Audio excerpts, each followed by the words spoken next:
Kidney পাচার চক্রে জড়িত থাকার অভিযোগে উত্তর 24 পরগনা জেলার অশোকনগরে গ্রেফতার আরও 3 জন। এদের মধ্যে একজন এলাকায় তৃণমূল ঘনিষ্ঠ বলে পরিচিত। মাসখানেক আগে সুদের টাকা শোধ করতে না পারায় গৃহবধূর কিডনি বিক্রি করে টাকা শোধ করতে হয়েছিল এক যুবককে। সেই ঘটনায় লিখিত অভিযোগ দায়ের হয় অশোকনগর থানায়। তদন্তে নেমে পুলিশ কিডনি পাচারকারী বিকাশ ঘোষ ওরফে শীতলকে গ্রেফতার করে। পরবর্তীতে তাদের জেরা করে এক আইনজীবী ও 2 মহিলা সহ মোট 6 জনকে গ্রেফতার করেছিল অশোকনগর থানার পুলিশ। যদিও অভিযুক্ত তৃণমূল কর্মীর দাবি তাকে ষড়যন্ত্র করে ফাঁসানো হয়েছে। ষড়যন্ত্র শিকার অবশ্যই অবশ্যই অবশ্যই অবশ্যই। কি মানে কি কি বল, তুমি তো একটা শাসক দল ঘনিষ্ঠ তো, পদে আছো কোনো? হ্যাঁ না। তোমায় গ্রেপ্তার করলো কেন?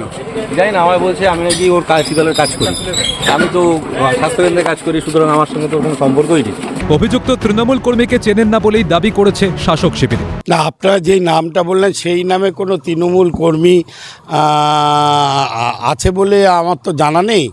কোনো অবস্থাতে কোনো বেআইনি কাজকে তৃণমূল কংগ্রেস মদত করে না। শুক্রবার রাতে কিডনি পাচারকারী শীতল ঘোষের সহযোগী সুরজিৎ ঘোষ, শিশির কর্মকার ও কালাচাঁদ দাসকে গ্রেফতার করেছে পুলিশ।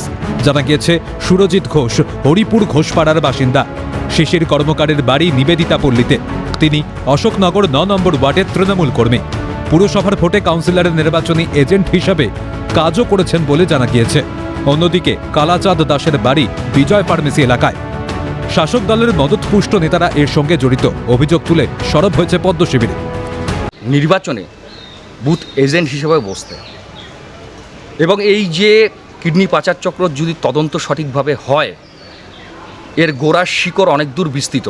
দেখা যাবে শাসক দলের মদতপুষ্ট বড় বড় নেতা এর সঙ্গে জড়িত।